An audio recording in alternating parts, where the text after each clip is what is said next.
बिस्मिल्लाहिर्रहमानिर्रहीम, अस्सलाम वालेकुम, welcome back to my channel. आज मैं बहुत ही मज़ेदार सूजी का दानेदार हलवा बना रही हूँ। सूजी का हलवा बनता है, लेकिन आज मैं आपको एक परफेक्ट मेजरमेंट के साथ बेहतरीन जायकेदार हलवा जो हमारी नानी दादी बनाया करती थी वैसा हलवा बनाना सिखाऊँ। बनाएंगी तो वाकई आप कहेंगी कि हलवा कितना परफेक्ट है और इसमें ख़ास इंग्रेडिएंट भी आज यूज़ करूँ बेहतरीन है। तो आइए मज़ेदार दानेदार सूजी का हलवा बनाना शुरू करते हैं। का मेजरमेंट कर लें। जैसे मैंने ये बॉल लिए हैं जिससे मैंने मेजर किया है, जिसमें 1 कप मैंने सूजी ली है, 1 कप चीनी ली है और 1 कप घी लिया है। सूजी और चीनी जो है मैंने बराबर की ली है, वरना 1.5 कप जाती है, थोड़ी चीनी ज़्यादा जाती है, लेकिन मैं बराबर की लेनी है, बिल्कुल नॉर्मल है।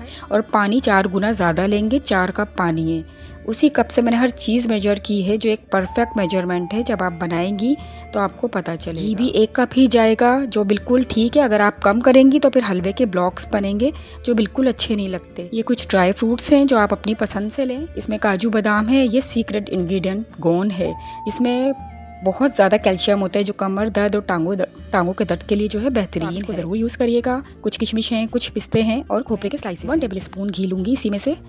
अगर आप 1 कप पूरा नहीं डालना चाहती तो 2 से 3 टेबल स्पून कम कर दें, बस। इससे ज़्यादा कम मत करिएगा, वो बात नहीं आएगी जो आनी चाहिए। अब हल्की आंच पे हम गोंद को फ्राई करेंगे। छोटे छोटे टुकड़ों में कर लें गोंद को। ये गोंद कीकर का गोंद है, इसको फूलने तक हम फ्राई करेंगे। ये फुल ऑफ कैल्शियम होता है जो ख़वातीन के लिए ख़ास तौर पे बहुत फ़ायदेमंद है, दर्द सही होता है। अब बहुत ज़्यादा गर्मी है, आज तो बहुत ज़्यादा गर्मी थी, तो अभी ये कि आगे अच्छा मौसम आएगा तो आप ज़रूर यूज़ करिएगा। और अगर आप नाश्ते में 1 से 2 टेबल स्पून या हलवा खा लें ऊपर से, तो आप देखेंगे कि बहुत जल्द आपकी कमर दर्द में कितना फ़ायदा हुआ है और आपकी कमर टांगों में दर्द सही हो जाएगा। ये देखिए गोंद फ्राई हो चुका है। अब मैं इसे एक प्लेट में ट्रांसफ़र कर रही हूँ। हम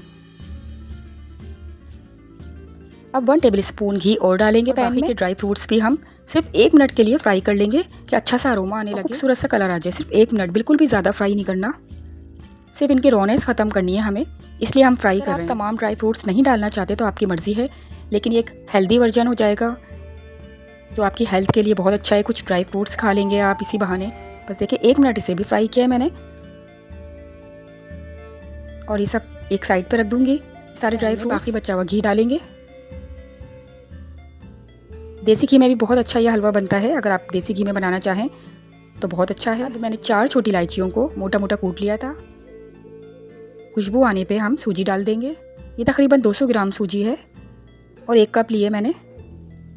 अब हलवे में जो असल चीज़ होती है ना, वो भुनाई होती है, और बिल्कुल स्लो फ्लेम करनी है आपको, वरना बहुत जल्दी से कलर आ जाएगा, लेकिन वो बात नहीं आएगी हलवे में। बिल्कुल दम वाली आंच पर इसको मुस्तकिल चलाते हुए चमचे को भूनना है। आप जो बेहतरीन हलवा बनता है वो सिर्फ मुस्तकिल उसे भूनना होता है, छोड़ना नहीं होता। हल्की आंच पर, ये देखें स्लो फ्लेम दिखा रही हूँ मैं आपको, कितनी हल्की आंच है, दम वाली आंच है। भूनती रहूँगी, छोड़ना नहीं है इसे।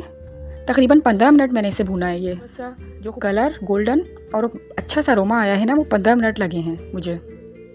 अगर मैं थोड़ी सी भी तेज़ आंच करती तो 10 मिनट में भी हो सकता था, लेकिन थोड़ी सी मेहनत कर लें अच्छे रिजल्ट के लिए। 5 मिनट में भी बन जाता है, लेकिन जब कम भूनते हैं तो वो ज़ाहिर वाइट कलर का होता है और खाने में तो वो बिल्कुल भी नहीं अच्छा लगता। लेकिन हलवे में अगर भुनाई अच्छी हुई भी होगी तो कलर भी खूबसूरत होगा, खाने में तो वो होगा ही मज़ेदार। का ये घी ज़्यादा है, लेकिन जब हलवा तैयार हो जाएगा तो फिर आपको पता चलेगा कि घी कितना परफेक्ट था। बिल्कुल देखिए 15 मिनट मैंने लगातार इसे हल्की आँच पर भूना है चमचा चलाते हुए, और इसका खूबसूरत सा गोल्डन कलर आ चुका है और हलवा अपनी भुनाई कंप्लीट कर चुका है। अब मैं इसमें चीनी डालूंगी। ये मैंने ज़ाफ़रान इसी में ही डाल दी थी, 1 चुटकी। आपके पास नहीं है तो आप स्किप कर दें, या अगर आप जर्दे का रंग डालना चाहें तो डाल सकते हैं थोड़ा सा, वरना रहने दें, वैसे ही अच्छा लगता है। वो हलवा पूरी में अच्छा लगता है। इसमें आप अच्छी भुनाई करेंगे तो इतना खूबसूरत गोल्डन सा कलर आ जाएगा, आपको ज़रूरत ही नहीं है, लेकिन मैंने ज़ाफ़रान इसलिए डाली है कि थोड़ा अच्छा अरोमा आ जाता है। देखो हम इस टाइम डालेंगे, इसकी भी एक वजह है। ये एक मैं टिप दे रही हूँ, थोड़ा सा चीनी जो है वो सूजी के साथ कैरेमलाइज हो जाएगी तो वो बड़ा अच्छा टेस्ट आएगा।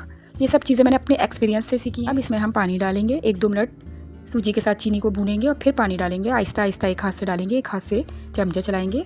4 कप मैंने पानी लिया है। पानी इसलिए ज़्यादा डालते हैं कि सूजी का दाना अच्छा फूले और दानेदार हलवा बने। इसको भी मुस्तकिल चलाना है। अब मैंने थोड़ी सी फ्लेम इसकी मीडियम कर दी है, लो टू मीडियम फ्लेम पर हम इसे पका रहे हैं जब तक इसका पानी खुश्क नहीं हो जाता। अब लोग क्या करते हैं कि अलग से पानी और चीनी को डिज़ोल्व करते हैं। झंझट करने की ज़रूरत नहीं है, आप चीनी और पानी को एक साथ डालें, खुद ही डिज़ोल्व हो जाती हैं ये, और आराम से आपका हलवा तैयार हो जाता है। अलग से शीरा बनाने की कोई ज़रूरत नहीं है। अब जो मैंने ड्राई फ्रूट्स फ्राई करके रखे थे उसमें से आधे मैं डाल दूँगी और आधे गार्निश के लिए रख लूँगी। और गोंद को मैं अभी बिल्कुल नहीं डालूँगी, गोंद सारी एंड में ही डालूँगी, वरना सॉफ्ट हो जाएगी हलवे में डालने से। हमें क्रिस्पी चाहिए। फ्रूट्स भी डाल के मिक्स कर कर और इसको पानी खुश्क होने तक पकाना है। इसमें बबल्स आने शुरू हो गए हैं, पकना शुरू हो गया है हलवा। ये अब सूजी फूल रही है जो हलवे को दानेदार बनाएगी। ये देखें तकरीबन पानी खुश्क हो चुका है। अब इस स्टेज पे मैं बिल्कुल दम वाली आंच पर 1-2 मिनट के लिए ढक्कन को ढक के दम पे पकाऊंगी। इसमें 1 टेबलस्पून केवड़ा वाटर भी डाल दिया है, अच्छा अरोमा आएगा। फिर हम करते हैं। देखें दम भी आ चुका है 1-2 मिनट, और उसके बाद चूल्हा बंद करके 1-2 मिनट मैंने वैसे ही छोड़ दिया था। अब देखें शानदार हलवा तैयार है, दानेदार।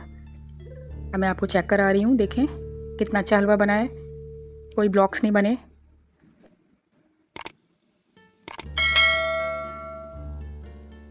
चलें इसे डिश आउट कर लेते हैं। आप उम्मीद करती हूँ कि आपको तमाम टिप्स अच्छी लगी हैं और आपको मेरी रेसिपी अच्छी लगी होगी।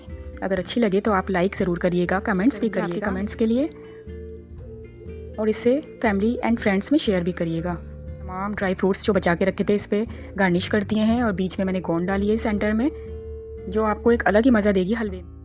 मिलते हैं एक और रेसिपी के साथ। अपना बहुत ख्याल रखिएगा। टिल देन अल्लाह हाफिज़।